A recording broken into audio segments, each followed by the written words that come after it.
Magandang araw po sa bawat isa. Ito po muli ang inyong lingkod, Brother Paul Litose, pastor po dito sa Jesus Christ Baptist Church, Santa Maria, Bulacan. And welcome po sa ating time in the Word. Ito po ay panahon na kung saan tayo nag-aaral ng salita ng Diyos sa patuloy na ikalalago ng mga mananampalataya, sa ikaliligtas ng mga kaluluwa, at lahat ng ito ay sa ikakaluwalhati ng pangalan ng ating Panginoon. Salamat po at kasama po namin kayo ngayon at nawa patuloy tayong matuto, lumalim sa pagkakilala, pagmamahal, paglilingkod at pananampalataya sa ating Panginoon at tagapagligtas.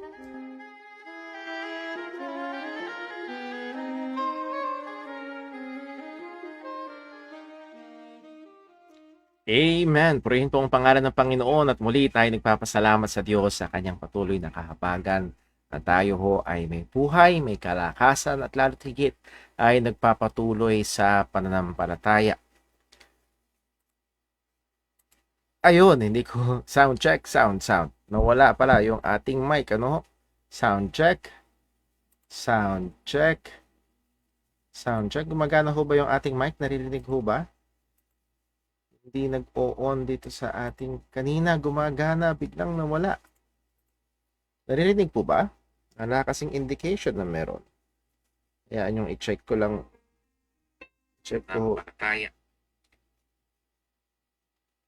Ayun, hindi ko sound check. Gumagana, biglang nawala. Ayan, gumagana pala, no? Naririnig po ba? Wala kasing indicate. Ayan. So, pasensya na, mukhang may problema ho dito sa ating wala yung indication na gumagana. So, supposedly sa audio ay may status bar na nagpapakitang gumagana yung audio. Pero check ko natin, naririnig naman. Sabi ng mga kasama natin na naka-tune in ay naririnig din po. Muli ho, welcome po sa ating time in the Word and praise God sa patuloy niyang pagsustento sa atin. And we believe in the perseverance of the saints. And that perseverance is by the grace of God. Kaya tayo nagpapatuloy sa pananampalataya. Hindi dahil matindi ang kapit natin, kundi dahil ang Diyos ang may hawak sa atin. Ilang ho muna mga announcements and reminders. And we have began last Sunday sa biyaya ng Panginoon ang atin hong prayer meeting by the request of most of the people in the church.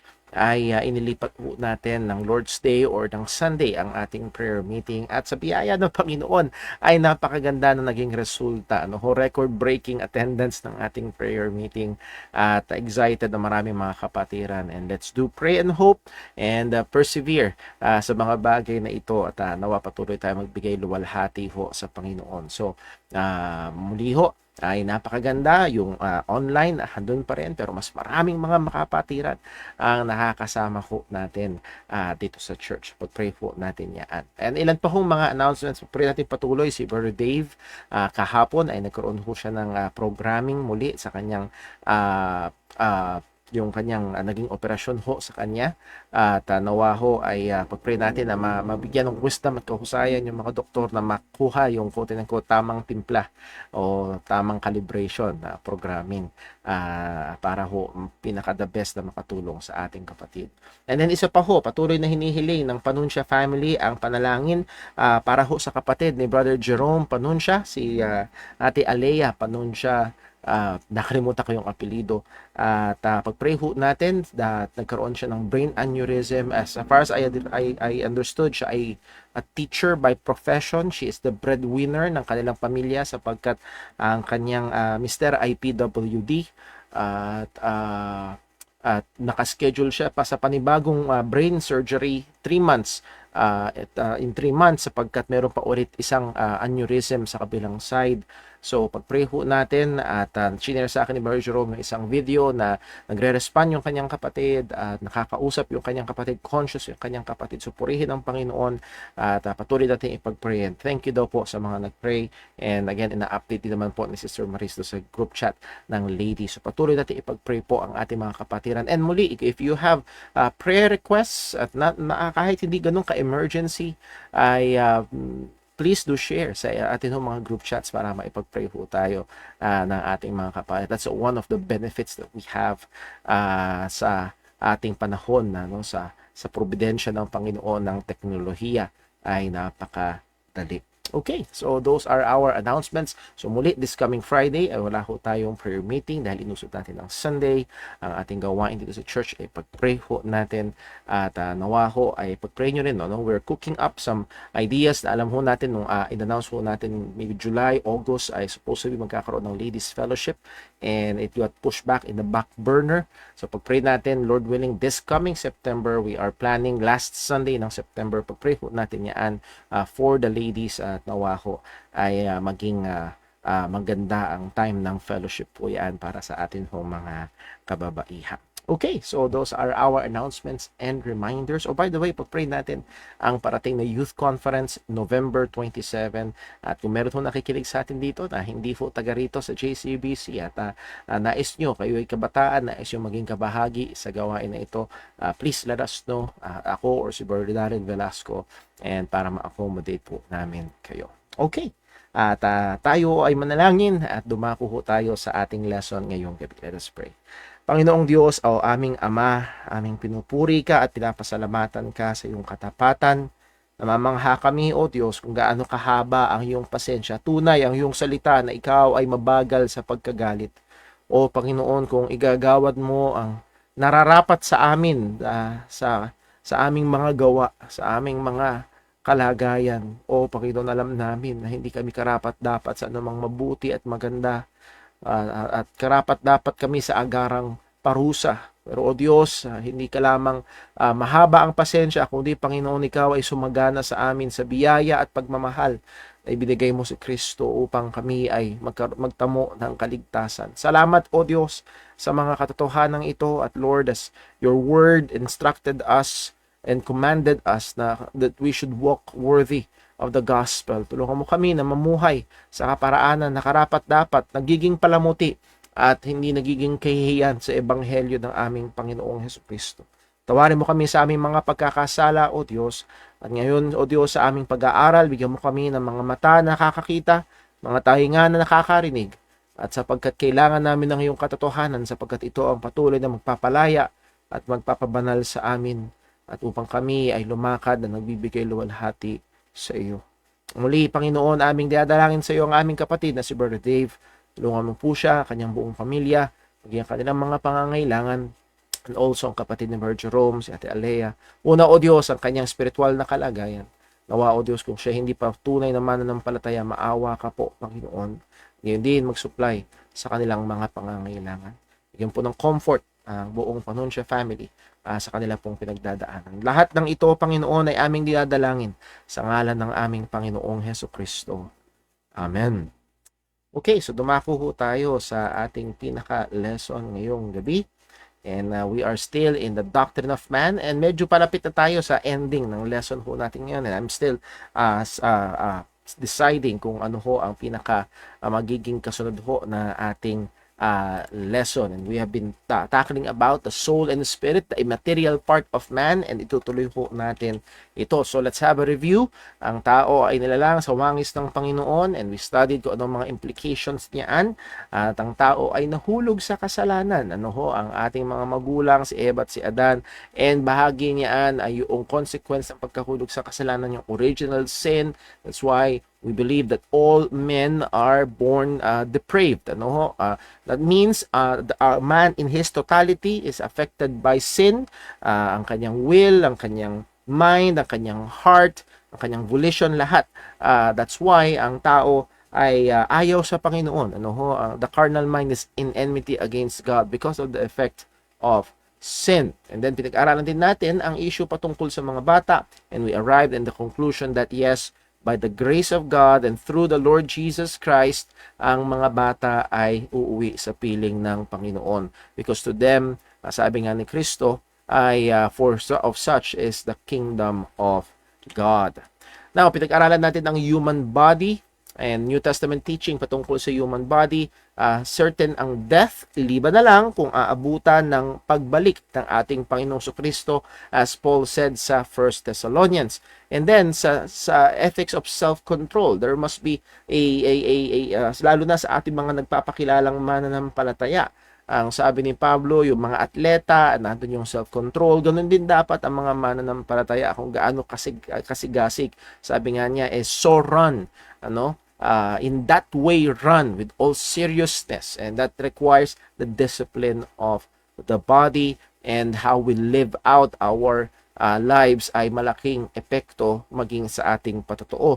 And then the hope of the resurrection. Why? As disciplined as you can be sa body, you might be the most disciplined person pagdating sa katawan, pero darating pa rin ang kamatayan. At narito ang napakagandang mensahe ng Kristyanismo, ang napakagandang pag-asa ng Kristiyano ay ang muling pagkabuhay. Muli, again, purihin ng Diyos na pag ang Kristiyano ay namatay, pupunta sa langit, but that is not the greatest hope presented to us sa Scripture. Ang pinapresent sa atin sa Scripture is that glory of our resurrection with the resurrection body. Sabi nga ni Pablo, we do not desire to be unclothed. Hindi yun ang ideal, hindi yun ang pinakamaganda. We desire to be clothed upon with the glory, with our glorified body. So again, sad to say, in many churches, nahandun lang sila. Yes, it's a blessing na may katiyakan tayong pupunta sa langit.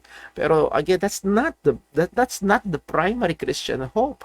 It's the resurrection. Yes, to be absent from the body is to be present with the Lord. But even Paul is presented this, na we are waiting for that redemption, to wit, the redemption of our bodies. At ma-encounter natin ulit yung mga talata na yan. So muli, I'm just again always struck by this, and even lalo na kapag nabibigay natin in contrast sa madalas dating napapakinggan even in Baptist churches, madalas lang yung kaluluwa sa langit, at hindi nabibigyang emphasis yung binibigyang diin mismo ng salita ng Diyos, which is yung muling pagkabuhay na meron na pag-asa natin bilang mga mananampalataya. Well, summary of the Christian attitude when it comes to the body: the appropriate appreciation of the body with its legitimate enjoyment. So meron talagang legitimate enjoyments, pero we are not created for enjoyments. We are created for the glory of God. So avoid putting it on the top priority. Ang priority natin ay mga spiritual na bagay. Ang mga priority natin ay eternal na bagay. Kaya nga ang sabi ni Pablo, set your affections on things above and not on things on the earth. Even the Lord Jesus Christ said, huwag tayo mag-ipon ng kayamanan dito sa lupa because they are all temporal. Mag-ipon tayo ng kayamanan sa langit, and that is eternal. Accepting the inevitability of death, and isa ito sa maganda sa pananampalatayang Kristiyano. A true Christian faith can look death straight to the eyes. As Paul said, "O death, where is now thy sting?" Yes, nahandun pa rin siguro yung human fear natin sa pain and maaring sadness because of the loved ones na may iwanan, and all those 9 yards na kasama sa pagharap sa kamatayan. But yung hope, yung Christian hope na meron tayo bilang mga as Paul said, to depart and to be with Christ, which is far better. Now, kung merong maraming alalahanin, si Pablo yun. Sabi niya mismo, may alalahanin bukod sa maraming struggle in and out, ay nahandun din yung worries about the churches, and nahandun yung alalahanin niya patungkol sa ministry. But sabi niya, to be with Christ is far better. But again, we accept the inevitability of death. We can look at death straight in the eyes and have that hope and assurance na siya ay ginapi na ng ating Panginoong Hesukristo. Again, hindi dahil okay tayo, hindi dahil malakas tayo, kundi dahil siya kanya na namatay at muling nabuhay na gumapi sa kamatayan. Now, meron 3 views pagdating sa human constitution: monoism, dichotomism, and trichotomism. At kinonsider natin to last time. And pagdating sa Christian faith, ang tanging dalawang nangungunang paniniwala is yung dichotomism and trichotomism. Again, dichotomism meaning man is composed of 2 parts, material and immaterial. Sa trichotomism, man is composed of 3 parts, material, which is the flesh, and then the immaterial is there are 2, soul and spirit. And marami, lalo na sa mga reformed areas or reformed leaning ng theology, is dichotomous, pero marami rin sa mga evangelicals, lalo na sa mga modern na paniniwala ngayon, is trichotomous ang paniniwala. So both dichotomism and trichotomism correctly affirm that man consists of more than matter. Now, muli, ang mali sa monoism ay pag may problema ang tao, tingin lang nila talaga ay puro chemical imbalance. At yan yung approach ng maraming mga psychologists sa panahon natin ngayon. Yan yung approach. Kaya tuwing may problema sa ugali, may problema sa mood, puro gamot, antidepressant, anti-this, anti-that. Again, yes, as some Christian counselors have said, even si J. Adams at iba pa, there are times na talagang may problema at nagkakaroon ng chemical imbalance ang tao. Meron talaga, but those are rare and far between. You could just, ang ganda ng punto na sinabi ng isang Christian counselor, for what, 1,800 years or 1,900 years, ang mga Kristiyano ay humarap sa napakaramit iba't ibang mga pagsubok sa buhay, pero walang mga antidepressant, walang mga anti-ganito, pero nahandun yung biblical counseling, nahandun yung biblical Christian life and worship and community and fellowship. At again, at nahaharap ang mga bagay na ito. So, yes, in-recognize na merong epekto ang katawan sa spiritual, yung psychosomatic union, pero napakadalas na yung nangyayari na napiobserbahan sa physical ay merong pinag-uugatang spiritual. So, muli, ay kailangan nating bantayan ang mga bagay ho na ito. Yung iba ay talagang baka ang problema ay laging gamot. And there are times na ang problema ay kasalanan na kailangang pagsisihan at mga labanan laban sa kasalanan na kailangan pang pagsumikapan at pagbigyan ng pansin sa kanilang mga buhay. And that's where Christian counseling comes in. Next, the dividing issue centers on whether there exists a substantive distinction between soul and spirit. Meron ba talagang malaking pagkakaiba na talagang pwedeng ituring na ito ay dalawang elemento? And there is that equation or pagkakapareho ng soul and spirit. Soul and spirit are used interchangeably, and we have looked at the verses last time. Death is described both in terms of soul and of spirit. So, merong kamatayan na ang sabi, ang umalis ang kanyang kaluluwa. And then, meron din mong kamatayan, umalis ang kanyang spirit. Or sabi nga ni Jesus, unto thy hands I commit my spirit. Well, how about the soul? Man is described either body and soul or body and spirit. And we looked at the text concerning that. Soul and spirit have similar functions and activities. There are those na pag sinabi, okay, kung magkaiba sila, anong pagkakaiba? Sasabihin nila, ang soul is more on the personal side, what gives you the distinctiveness of being you, yung emotion mo, yung memory mo, at so on and so forth. Spirit naman daw is, kumbaga yung soul is how you relate to people, spirit is how you relate to God. But again, when we look at the Bible, the scripture ascribe it to both. Merong emotions and relational na mga bagay na ina-ascribe both sa soul and spirit. And ganun din pagdating sa relasyon sa Panginoon, both soul and spirit. Number 5, there is a slight distinction between soul and spirit. At itong slight distinction na ito, the idea the soul is psychological element of man, and the spirit is which enables interaction with God almost exclusively is false. Ito yung sinabi natin kanina na para exclusive pagdating sa Diyos, espiritu yan, pagdating sa emosyon at sa tao, kaluluwayaan. Muli, we saw in the Bible na hindi yun totoo. For example, sa Isaiah 26 verse 9, with my soul have I desired thee, and that thee there is God. So, again, here is the soul relating to God. And in the night, yea, and my spirit within me will I seek thee early. So, again, nakikita natin yung parallel dito, which is the immaterial part pertaining to the soul and spirit, and yung isa is sa night, and yung isa is sa early. Now, please don't make a doctrine now na ang soul is active sa gabi at ang spirit ay active sa umaga. That is not the point here. The point is yung that immaterial part of man is really seeking after God the whole day, always, every time na doon yun ang punto. So, let's look at the human soul and spirit. similarities, bukod dun sa slight similarities na sabi natin kanina, soul and spirit are used to designate non-material part of man's constitution in its entirety. So, parehong soul and spirit ay ginagamit to designate man's immaterial part. So, makikita natin sa Bible, seemingly, it's either body and immaterial part, at minsan tatawagin itong soul, minsan tatawagin itong spirit. Or in combination with the material part of man to designate the whole man. So, minsan naman ay pwede ko combine and it pertains to the whole man. As we have said, sa Isaiah 26 verse 9, my soul have I desired thee, and in the night, yea, and with my spirit within me will I seek thee early, for when thy judgments are in the earth, and inhabitants of the world will learn righteousness.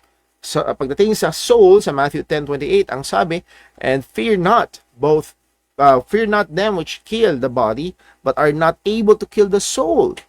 Kill the soul? Okay?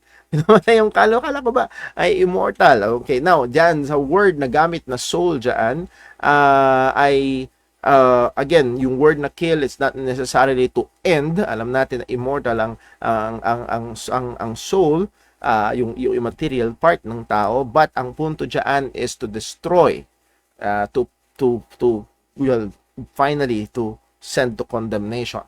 But rather fear him which is able to destroy both body and soul in hell.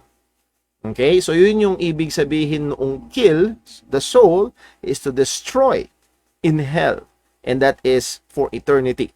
So hindi yan ibig sabihin na wawakasan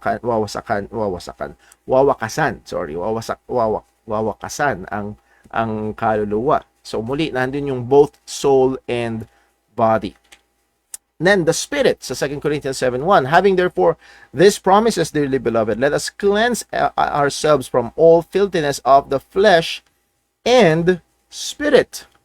So muli, nasa naman yung soul. Doon sa isa, nasa naman yung spirit, perfecting holiness in the fear of God. So muli, makita natin dito na hindi yung kasalanan sa flesh lang. Pag yung sa spirit, walang kinalaman. So makikita natin dito, filthiness of flesh and spirit, and that is dahil hindi lamang yung physical ang apektado ng kasalanan, the immaterial part.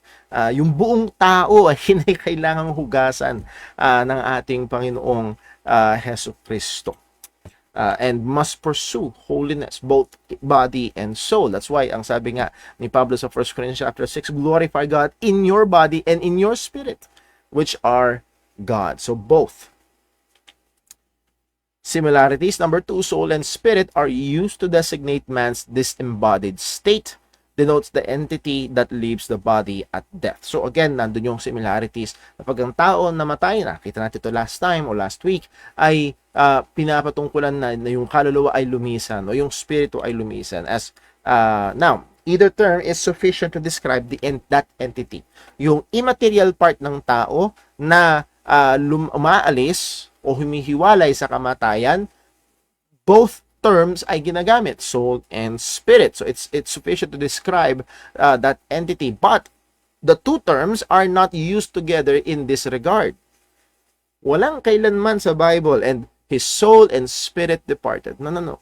Kailan sa Bible ay yung departing yung soul, or he gave up his soul, or he gave up the ghost or the spirit, but never both. Laging isa lang yung sinasabi. Kung hindi ako nagkakamali ay sino yung character na yung siya ay nanganganak yata ay as her soul is in the departing, paalis yung kanyang kaluluwa, and then yung mismo yung words ng ating Panginoong Kristo, into thy hands I commend my spirit. So muli na doon, it's always just one and not both na sinasaysay kapag lumilisan ang immaterial part at the point of death. Now, some distinction. Spirit depicts the category of non-corporeal, while soul can be used to include the whole person. Ayan. Ang spirit ay consistently laging ginagamit patungkol sa immaterial. Pero yung soul, ginagamit din sa immaterial, and there are times na ito ay ginagamit din for the whole person, both material and immaterial part of man, and which is the whole person. And note, God is spirit as described of his nature. Malinaw yan. We must worship in spirit and truth, for God is spirit. But not called a soul, but God speaks of my soul. Pagdating sa Panginoon, ang Diyos ay spirit. Pero pagdating sa Panginoon, ang sabi niya, my soul. For example, sa Hebrews 10 verse 38, now the just shall live by faith, but if any man draw back, my soul, and that one speaking there is God, my soul shall have no pleasure in him. So now, wag natin isipin na ang Diyos bilang espiritu ay meron pang isang parte, which is ang Diyos ay espiritu at kaluluwa, no? Yung word na soul dito ay pumapatungkol sa more on the again, yung pagre-relate ng Panginoon, yung sinabi diyan na have no pleasure in him. Note number 2, the human person can be described as a soul to represent the whole person, but not a spirit with that sense. As we have said kanina, yung word na soul ay ginagamit sa buong tao, kasama ang katawan. Pero pagdating sa spirit, hindi yun ginasabi. For example, sa Acts 7 verse 14, then sent Joseph and called his father Jacob to him, and all his kindred 70 souls. As we have said dito sa church, dati madalas kong ginagamit yan. Ngayon medyo nagiging maingat na ako nung sinabi natin na mga kapatid, mag-anyaya tayo ng mga kaluluwa sa church upang makapakinig ng ebanghelyo. At meron daw bisita na wow, natakot daw siya kasi ang church daw na ito ay tumatawag ng mga kaluluwa. So naging maingat na tayo na gamitin yun. Pag hindi pamilyar sa mga terminologies na ginagamit dito sa ating church ayan sa Bible, ay ang dating ay para tayong mga espiritista at tumatawag ng mga kaluluwa. So again, mag-inyaya tayo ng iba, ng mga tao, ng mga bisita.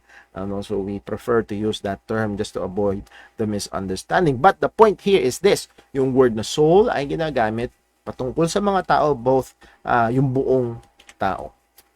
Distinction muli, the soul, if we will just really make a distinction, the soul is necessarily associated with the person, while the spirit is necessarily in contrast with the flesh.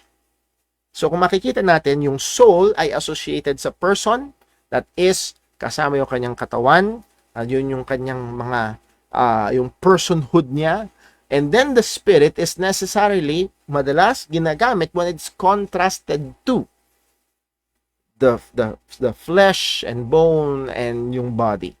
Yan, yun yung madalas natin, yun yung distinction na makikita natin pag ginagamit ito sa salita ng Panginoon. Luke 29 verse 39, behold my hands and my feet, sabi ni Jesus, that it is I myself, handle me and see, for a spirit hath not flesh and bones, as ye see me have. So dito sa resurrection ay hindi parang multo si Jesus, he has a literal flesh and bone in his resurrected body. So hindi siya parang spirito na walang flesh, walang bone. So here is the spirit in contrast to that. But yung word na soul ay ginagamit minsan patungkol sa buong tao kasama yung katawan. Biblical presentation, the soul spirit is non-material. So muli, ito yung ginagamit na term patungkol sa non-material part ng tao. It is not matter and it is not quantifiable by physical sense or measurements. As we have read kanina sa Luke 24:39, ang spirit, walang flesh, walang bones, hindi ito mabibilang, hindi ito ma-measure, hindi ito matitimbang. It is an immaterial, non-material part of man. Warning, beware of popular representation of souls as having physical characteristics. Maaaring ito kasi yung sikat, lalo na sa ating mga Pilipino na mapamahiin at nakikita yung kaluluwa, nakakakita ng kote ng got ng multo, ng ganito ang itsura, ganyan. Muli, ang sabi ng salita ng Panginoon, pag ang tao ay mananampalataya, uuwi sa Panginoon. At pag ang tao hindi mananampalataya, pupunta sa lugar ng kaparusahan. Yun ang malinaw sa Bible. Hindi totoo na may lulutang-lutang ng mga kaluluwa at mga espiritu merong mga espiritu, and those are evil spirits. Merong mga masamang elemento talaga, which is si Satanas at ang mga anghel na sumama sa kanya sa pagre-rebelde laban sa Panginoon. And most of the times we can just imply that this kung paano ang si Satanas ay pwedeng mag-anyong anghel, ang masasamang espiritu ay pwedeng magpanggap na quote-unquote kaluluwa ng mga mahal nating sa buhay na pumanaw. But malinaw ang Bible, kapag pumanaw ang isang tao, sila ay pupunta sa dalawang lugar lamang at walang palutang-lutang sa paligid. Number 2, the soul, spirit, is the animating force principle of the body. So, yung soul or yung spirit, ito yung nagbibigay buhay. Yung word na animating, life-giving, energy-giving dun sa body. Kaya pag umalis ang soul, pag umalis ang spirit, it's just a dead body. A source of animation or life and energy. Animals can be said to have souls or spirit dahil nga meron silang life and energy. Kaya sabi sa Ecclesiastes 3:21, who knoweth the spirit of man that goeth upward, and the spirit of beast that goeth downward to the earth. So in this sense, merong quote-unquote spirit ang beast because they have life, they have energy. But they're not the same as the soul and spirit kagaya ng sa tao. Of thoughts and feelings. Merong soul and spirit is the seat of personal faculties of man. Yung personal faculties ng tao, yung ating mga kung nagdi-distinguish sa atin, yung mga katangian natin, nagdi-distinguish sa, for example, sa thoughts and feelings, yung mga nilalaman ng isipan, yung mga damdamin. Job 32 verse 18, for I am full of matter. The spirit within me constraineth me. So, yung full of matter, ako'y bigat na bigat. The spirit within me. Yung kalooban ko is constraineth me, pinipigil ako, pinabibigatan ako. Yun yung ibig sabihin ho diyan. Or sa Genesis 34 verse 8, and Hamor communed with them, saying, the soul of my son Shechem longeth for thy daughter. I pray you, give her to him to wife. So na love at first sight si Shechem sa anak na babae ni Abraham, si Dinah. At we know the story there. At hindi magandang storya. Nevertheless, ay nahandun yung the soul of my son. So yung thoughts and feelings is communicated through the soul. And it also yung will and volition sa Matthew 26 verse 41. Watch and pray, watch and pray that ye enter not into temptation. The spirit indeed is willing. So it's pertaining to our inward man. The spirit indeed is willing, but the flesh is weak. Nahandoon na ang kasigasigan, ang kagustuhan, lalo na kapag pag ang isang tao ay, hindi lalo na, pero pag ang isang tao ay pinanganak ng muli, siya'y buhay na sa espiritu, nahandun yung willingness of the spirit, but the flesh is weak. So, muli ay doon yung will and volition. Kaya sa gaya ng sinabi ni Pablo sa Romans chapter 7, a desire to obey the law of God, to serve God in the inward man. So muli doon yung will and volition. Of communication. So, ito yung isang nakakamangha at makikita natin. Maaari mayroong mga paano pag namatay na, conscious pa rin ba, ganyan. So makikita natin dun sa binigay na kwento ng ating Panginoong Yesus, whether you take it literally as a true to life story or a parable. And ang punto diyan ay kahit ito'y isang parable, yung details na Christ will not use a false information dun sa parable. At dun dito sa Lazarus and the rich man, namatay kapwa, at ang description doon sa rich man, handun yung kanyang consciousness, handun yung kanyang memory, kilala niya, na-recognize niya si Lazarus, kilala niya, for some reason, kilala niya si Abraham, naalala niya yung kanyang mga kapatid, so muli, nahandun yung consciousness ng tao, and then nahandun yung ability to communicate. Nakipagtalastasan yung rich man kay Abraham. Wala tayong linya mula kay Lazarus, but he is just enjoying the comfort of the presence of God in the Abraham's bosom. So muli ay makikita natin able to communicate. Nahandun yung consciousness ng soul and spirit.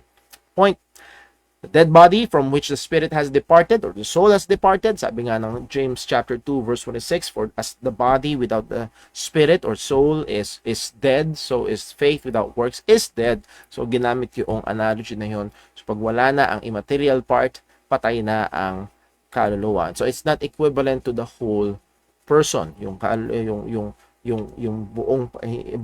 ang buong tao ay yung kaluluwa at yung laman o yung immaterial and material part combined. It cannot and does not exercise personal faculties, that is yung katawan. Hindi na makapag-exercise ng personal faculties dahil wala na yung immaterial part. Implication, the defining source of personal character is not the material part of man. So muli, makita natin dito na ang magde-determine ng personal character ng tao, ng attitude, ng mood ng tao, it's not the body. We're not denying na may epekto. Okay? Subukan mo kumain ng 3 araw, merong epekto ang katawan mo sa iyong kaluluwa. Subukan mong masakit ang iyong ngipin. Merong epekto. That's why be watchful for that. But again, hindi yun yung defining. Hindi yun yung kaya mali yung approach ng mga psychologists nga na laging it's something in the brain, it's something in the hormones. It might be, but it's rare. It's very, very rare. At madalas it's a problem of the soul. It's a problem of the heart. It's a problem. It's a spiritual problem madalas. At ito yung ayaw bigyang pansin ng tao. So let us be watchful with these things. The soul and spirit is the seat of personal faculties in man. 1 Peter chapter 3 verse 3. Sabi ng salita ng Diyos, particularly patungkol sa mga women, whose adorning, let it not be the outward adorning of the plaiting of the hair and of the wearing of gold or putting on apparel, but let it be the hidden man of the heart, that hidden man, that immaterial part of man, which is not corruptible, and in an ornament, of meek and quiet spirit, which is in the sight of God of great price. Ito daw yung mas mahalaga. Ito yung mas may value sa mata ng Panginoon. So let me encourage our ladies in the church, be you young people or married ladies or even older ladies, read about this verse. Meditate on this verse. Huwag niyo isipin na just a short devotion. Maaaring yes, ang mundong ito ay benta ng anti-aging matter. Mga parang age defying cream and lotion. I'm not saying na mali na gamitin niyo yun, but true beauty before God is not just physical. You can be very, very beautiful before God. At again, ay huwag tayong maniwala sa kasinungaling ng mundo. It's all about the outward appearance. No, it's not. The Bible teaches us it is the hidden man of the heart. 2 Corinthians 4:16, for which cause we faint not, but though our outward man perish, yet the inward man, which is the immaterial, is renewed day by day. And I pray and hope na ito ay totoo sa bawat isa sa atin ng mga manampalataya. Yes, our outward man perish every day, lalong tumatanda, lalong humihina, lalong bumabagal, every day. But I pray and hope that the inward man is renewed day by day, growing, being sanctified day by day. Man in his personality is not merely a mixture of different physical hormones. And that's what we're saying. Hindi lamang ito yung outward man ang magdedetermine, hindi lang yung physical, hindi lang dahil may chemical imbalance ka sa katawan or hormonal imbalance ka sa katawan. No, there is that inward man na kailangang bigyan ng atensyon. The soul and spirit is the immediate object or recipient of salvation. Okay? Hindi to the only, but the immediate recipient of our salvation. Note, the believer is saved in the totality of his person. And this is what we have been pounding madalas sa sa ating mula nag-aaral tayo ng doctrine of salvation, we have been pounding this truth na dahil madalas itong wala sa pagtuturo at pangangaral sa maraming mga churches. As I've said kanina, sa simula natin, it's always yung kaluluwa sa langit, and praise the Lord, that's true. But salvation is of the whole person, the totality of his person, material and immaterial. But the New Testament indicates an already and not yet aspect of our salvation experience. Pagdating sa kapagkaranas, okay, saved na ang buong tao. Nung nanampalataya ka, saved ka na. Saved na ang buong tao. Now, sa pagkaranas natin ng ating kaligtasan, there is an already and not yet aspect. As John said, Beloved, now, already, are we the sons of God? And it doth not yet appear what we shall be. So, merong already, you're now a son of God. You're now a Christian. You're now born again. But, not yet. Meron pang not yet aspect. We shall be, but we know that when we shall see him, when he shall appear, we shall be like him, for we shall see him as he is. So dito malinaw na merong already and not yet aspect in our experience. But right now, we are saved, we are Christians, we are the children of God. The believer is a new creation. Okay? Yes, kanina binasa natin, renewed day by day, pero yes, that is the continuous pag-experience natin, yung ating sanctification, bahagi yun ng experience natin ng salvation. Patuloy tayong binabadal, then ultimately we will be glorified. Bahagi yun ng ating salvation. Pero yes, we are already new creation. Ang sabi ng 2 Corinthians 5:17, therefore if any man be in Christ, he is a new creature. O sa ibang translation, he is new creation.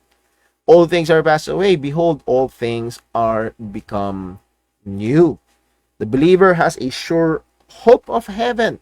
So siya ay bagong nilalang na, siya ay merong siguradong pag-asa ng langit.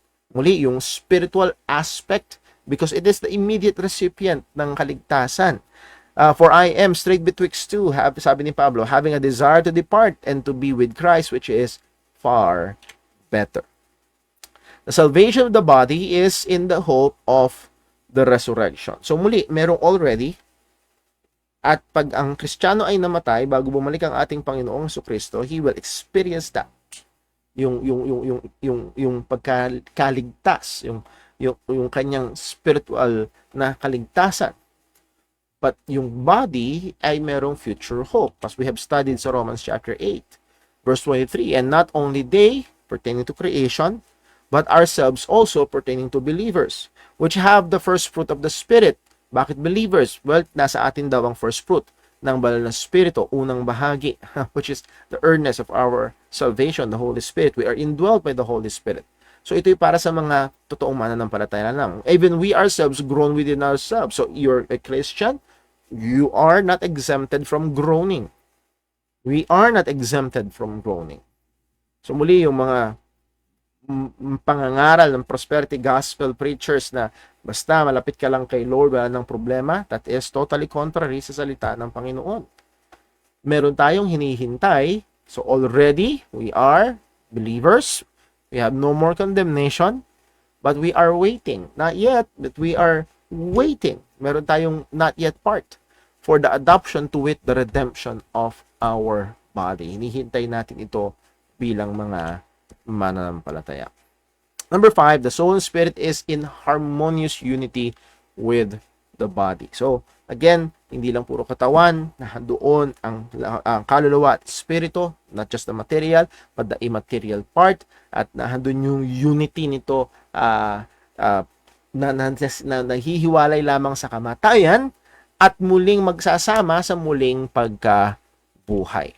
Now, there is that shared, in its union, there is that shared sinfulness. 2 Corinthians 7:1, having therefore these promises, dearly beloved, let us cleanse ourselves from all filthiness of the flesh and spirit. So, the filthiness is not just in the flesh, but it's the filthiness of the flesh and spirit. And kailangan nating patuloy na linisin. Kailangan natin patuloy na labanan. Kailangan natin patuloy na patayin ang mga kasalanang nakatahan sa atin, not just in the flesh. Yes, nakatahan to sa flesh, pero yung epekto nito, yung shared sinfulness is that of flesh and spirit. Matthew 10:28, and fear not them which kill the body, but is not able to kill the soul, but rather Fear him which is able to destroy both soul and body in hell. There's shared liability to sin penalty. So merong shared liability sa sin penalty. Para nandun yung epekto ng kasalanan sa body and soul or body and spirit. Nandun din yung liability sa both soul, sa material and immaterial part. And the body and soul will be both condemned into eternal hell. Nandun yung shared need. Shared need. Ang sabi ng Panginoong Yesus, but he answered and said, it is written, man shall not live by bread alone. Pag hindi ka kumain ng bread, maagang aalis ang iyong soul and spirit. Maagang lilisan. Again, as I pointed out dito sa church and dito sa tricycle team, kailangan ng bread. Hindi tayo masyado iba umu-over sa lumalagpas sa langit na wag mo nang pansinin ng trabaho. No. Kailangan natin ng bread. Ang sabi ng Panginoong Jesus mismo, man shall not live by bread alone. So there is the need of bread, pero there is that, anong daw ang tamang salita? Bread is not enough. Sapagkat, man shall not live by bread alone. Kailangan ng bread pero hindi to enough. May kailangan pa ang tao. But by every word that proceeded out of the mouth of God. There is that shared need. Kailangan ng buong tao ang tinapay. At kailangan ng buong tao ang spiritual, ang salita ng Diyos, ang Panginoon. Kailangan ng buong tao. So, wag nating isipin na, well, pag Lord's Day, ang nakikinabang lang ay yung aking espiritu. No, it's the whole man. It should be our rest. Not just the rest of our souls, but the rest of our entire being. Shared redemption. As we have said nga kanina, hindi lamang yung ating kaluluwa ang tinubos ni Kristo, kung hindi kasama ang ating katawan, and we're waiting for that. Yung as Paul said sa Ephesians chapter 1, until the redemption of the purchased possession. Dahil hindi lang yung bakit pa kung kaluluwa lang nasa langit na, di tapos na. Hindi, meron pang kukunin dahil kasama sa tinubos ni Kristo ay yung ating mga katawan. Number 6, soul and spirit survives the death of the body. Pag ang tao ay namatay, soul and spirit, which is the immaterial part, which is an immortal part of man, it survives. 2 Corinthians 5:6, therefore we are always confident, knowing that whilst we are at home in the body, we are absent from the Lord. For we walk by faith and not by sight. We are confident, I say, and willing rather, to be absent from the body and to be present with the Lord. So nandun yung confidence. We know na if we are at home in the body, we are absent from the Lord, and vice versa. If we will be absent from the body, we'll be present with the Lord. Our hope as believers goes beyond the earthly life. As we have said, ang ating pag-asa ay hindi lamang sa buhay na ito. Kung ang pag-asa natin dito, o ang pag-asa natin in Kristo, as Paul said, if in this life only we have hope in Christ, we are of all men most miserable. Kung ang pag-asa natin kay Kristo ay dito lang sa buhay na ito. And sad to say, ang mga prosperity gospel preachers, dun daw sa Cubao, may nakita yung ilang mga kapatiran natin. May kinukwento sa akin si Berdan. May JCBC din daw sa Cubao. At ang ibig sabihin ng JCBC, Jesus Christ Billionaires Club. At nakita ko na rin yung minsan. Wala lang sa alala ko, pero nakita ko na rin yung minsan. And yes, halatang halata. Yun ay prosperity gospel ministry. And most of the time, ang pag-asa lang nilang tinitingnan ay yung pag-asa sa buhay na ito. And kung yun lang ang pag-asa natin kay Kristo, we're most miserable. Ang sabi ng salita ng Panginoon. Anong pag-asa na meron tayo? It goes beyond this life. It goes beyond death. Sabi ni Pablo sa 1 Corinthians 15:51, behold, I show you a mystery. We shall not all sleep, but we shall all be changed. Hindi lahat mamamatay. Yung euphemism ng word na sleep. Hindi lahat mamamatay. Pag inabutan tayo ng pagbalik ni Kristo, hindi natin dadanasin ang kamatayan. In a moment, in the twinkling of an eye, at the last trump, for the trumpet shall sound, and the dead shall raise incorruptible, and we shall be changed. For this corruptible must put on incorruption, and this mortal must put on immortality. And what a glorious hope na meron tayo bilang mga mananampalataya. So our hope as believers goes beyond this earthly life. So, doon tayo matatapos ngayong gabi. At I hope ay meron tayong mas maayos na pananaw ngayon patungkol sa material and immaterial parts of body and spirit, body and soul. And yung priority, yes, nandun yung shared need. Pero pag binasa natin ang salita ng Panginoon, merong priority. At ang priority ay walang iba kung hindi ang spiritual. Kung papipiliin tayo, alin ang bibigyan natin ng prioridad? Alin ang una nating iipunin? Well, it's not the physical, but it's the spiritual. At yun yung kailangan natin bigyan ng mas matinding pansin. Hindi pinababayaan ng physical, pero may prioridad ng spiritual. Ito ang nalalapat sa salita ho ng Panginoon. So tingnan lang ho natin kung meron tayong mga tanong sa ating comment section. Wala naman. Thank you po. Meron ng tunog. Hindi pa rin nagre-respond yung audio bar dito sa OBS. Pero meron naman daw hong sound. Thank you very much po. Pagdating ho, question ho mula kay Barber. Good evening. I-resurrect ba ang katawan ng mga saved at babaguhin o bibigyan ng new body na uncorruptible? Ang sabi ho dun sa huli nating binasa, sabi ni Pablo, "I show you a great mystery, we shall not all sleep, but we shall all be changed in a moment, in a twinkling of an eye, the last trump, for the trumpet shall sound, and the dead shall be raised incorruptible." So bubuhayin yung mga, pag binuhay silang muli, they are already in a incorruptible state, and we shall be changed. For this corruptible must put on incorruption, and this mortal must put on immortality. Ang punto, ang tingin ko, ang sagutin, ang tanong, ito ba katawan ng mga i-resurrect ba ang katawan ng mga saved at babaguhin o bibigyan ng new body na uncorruptible? In a sense, ito ho ay bago kasi hindi ito katulad nung dati. So ito'y bagong katawan. Pero I would say na ito pa rin yung katawan. Pero bago. If we are able to process that, it means it will still be us. Now, kung magkakaroon pagdating nung nagnuling na buhay ang ating Panginoong Jesucristo, na recognize naman siya ng mga disipulo, unless na nung time na tinatago pa niya kung nung sino siya, pero handun pa rin yung mga characteristics ng ating Panginoong Jesucristo. Hindi natin alam kung paano nangyari, pero na-recognize ng mga disipulo si Elijah at si noon sa Mount of Transfiguration. So muli, I think it will be our body but changed.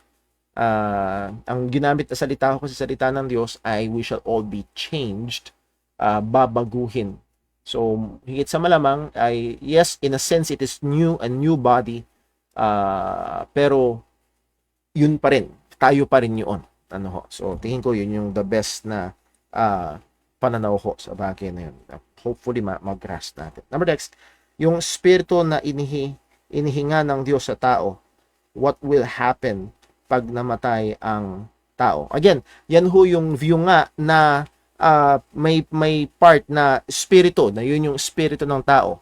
And as we have said sa Bible, it's interchangeable pagdating sa salita ho ng Panginoon. Minsan it's just the body and spirit, minsan it's the body and soul.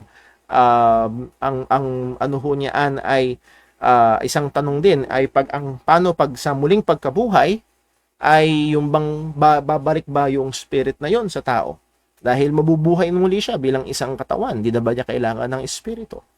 So I think it's best na tingnan ito as just dichotomy ang tao, material and immaterial, and that immaterial ay minsan tinatawag na spirit, minsan tinatawag na soul, na very small ang distinction.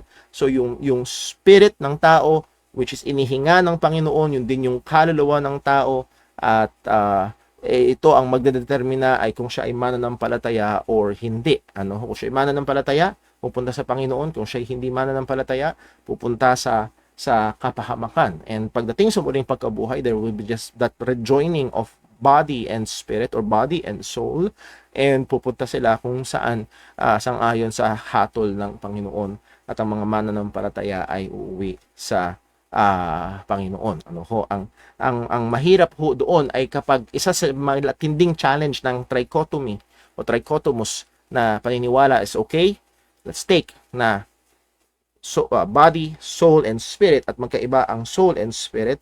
So muli, pagdating sa resurrection, so buhay ang katawan, may kaluluwa, babalik ba yung espiritu na umuwi sa Panginoon? Dahil again, pag buong tao nahandoon ng espiritu, at then yun ang dadalhin sa ibubulid sa lawa ng apoy at sa lawa ng apoy. So nahandoon yung malaking challenge doon sa trichotomous part. Pagdating sa dichotomous, walang problema na ganun, and nahandun naman yung katotohanan na interchangeable yung gamit ng soul and spirit. Now, usually, pag trichotomous ang paniniwala sa tao, that is 3 elements, which is body, soul, and spirit. Usually, ang sinasabi, ang spirito ay uuwi sa Panginoon. Yung hininga na galing sa Panginoon ay uuwi sa Panginoon. Yung katawan babalik sa lupa, sa likabok, at yung kaluluwa ay depende kung mananampalataya o hindi. Ang muli nga, ang challenge doon ay pagdating sa muling pagkabuhay. Muli, lahat ay muling bubuhay, maging ang mga makasalanan. Ang mga hindi mananampalataya ay muling bubuhay. Paano ngayon yun? Ano ho, yung hindi na bababalik yung spirito. So, again, nahandoon yung challenge sa ganong paniniwala. At maganda na pag-aralan pa natin at pag-isipan pa natin yung mga bagay na yun. And Lord willing, next week, Wednesday, bibigyan naman natin yung medyo mas nagbigay tayo ng pansin sa dichotomous view ng tao. Bibigyan natin ng pansin yung ibang mga bagay naman pagdating sa trichotomous view ng tao, at yung ilang mga verses na may kinalaman po doon. Okay.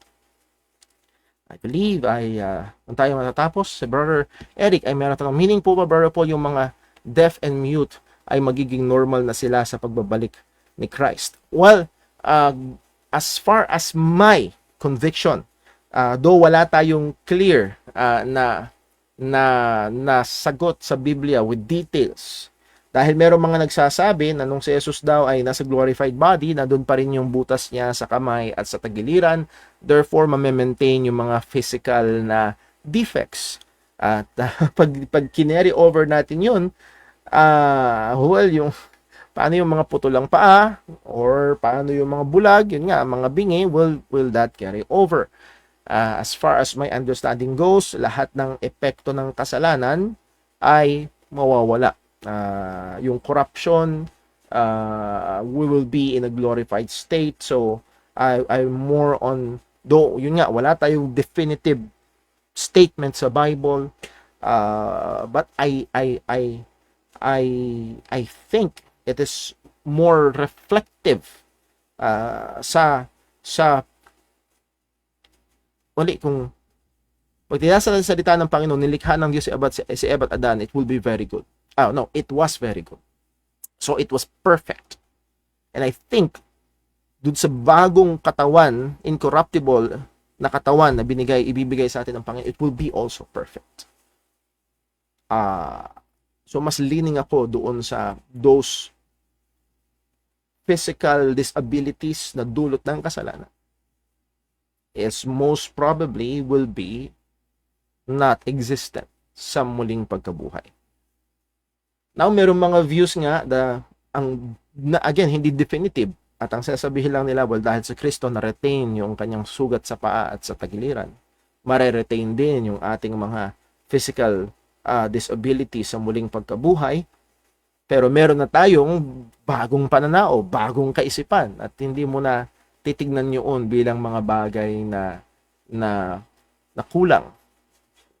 So, I think mas muli, dahil nga wala tayong definitive ang implikasyon, tingin ko ho, medyo mas may leaning ako doon sa lahat ng epekto ng kasalanan sa ating physical na katawan ay mawawala. And that involves yung pagiging bingi, pagiging bulag, at yung mga physical disabilities ng mga mananampalataya. If not, kung ako'y mali, ang sigurado pa rin, He will wipe away all our tears. Yun pa rin ang sigurado. Walang kasiraan, walang kamatayan. At we will be so glorified kung ganoon man ang kalagayan na ito ay baliwala sa atin at pagluluwalhati pa rin sa Panginoon. Okay, so muli, yun yung mga lugar na walang definitive. As far as I know, di ba nala kung meron makakapag-share sa akin ng text sa Bible na merong definitive answer about that. But as far as I know, ay wala ho. Okay, at with that, and ano man ang view natin dito, ay hindi yun e-epekto sa atin hong kaligtasan. And let us be convinced in our own mind. Sabi ng salita ng Diyos, as we study more ang salita ng Panginoon. Let's pray. Panginoong Diyos, aming Ama sa langit, salamat po sa biyaya mo, salamat sa mga salita mo, at tulungan mo kami, Panginoon, na patuloy na lumakad ayon sa iyong mga katotohanan at Lord, sa pag-asa na meron kami. Sa pag-asa na meron kami, nawa o Diyos, ito ang humulma sa aming pamumuhay dito sa lupa. Ito ang magdikta kung paano kami magpaplano, paano kami mamumuhay, paano kami mangangarap, hindi lang para sa aming sarili, kundi paging sa aming mga anak, pamilya. Paano namin ipalalakihin ang aming mga anak sang-ayon sa pag-asa na meron kami bilang mga mananampalataya. At muli, O Diyos, ikaw pong patuloy na gumabay sa amin. Tulungan mo kami na ingatan ang katawang pinagkatiwala mo sa amin at as your word said, we may glorify you in our body and in our spirit which are yours. Salamat, O Diyos, sa dakilang kaligtasan. Salamat sa pag-asa ng muling pagkabuhay. Salamat sa aming Panginoong Jesus na sa amin ay niligtas. At muli, Panginoon, patuloy ka naming maluwalhati sa lahat ng aming gagawin. Ingatan mo po kami, ang aming mga kapatiran. Again, we remember to you, ang kapatid ni Brother Jerome, kahabagan mo po, O Diyos, maging pagsusupply ng kanilang mga pangangailangan. At si Brother Dave, Panginoon, ikaw pong patuloy na kumilos. At alam mo po, ang daladalang kabigatan ng bawat iyong mga anak. At nawa, Panginoon, ikaw po ang patuloy na tumuwang, ikaw po patuloy na magpakita ng iyong mga katotohanan na magsisilbing tungtungan, kalakasan at kublihan. At lahat ng ito'y dalangin namin sa ngalan ng aming Panginoong Hesukristo. Amen. Well, maraming salamat po and I hope to see you this coming Lord's Day. God bless po, magandang gabi at dito natatapos ang ating time in the Word.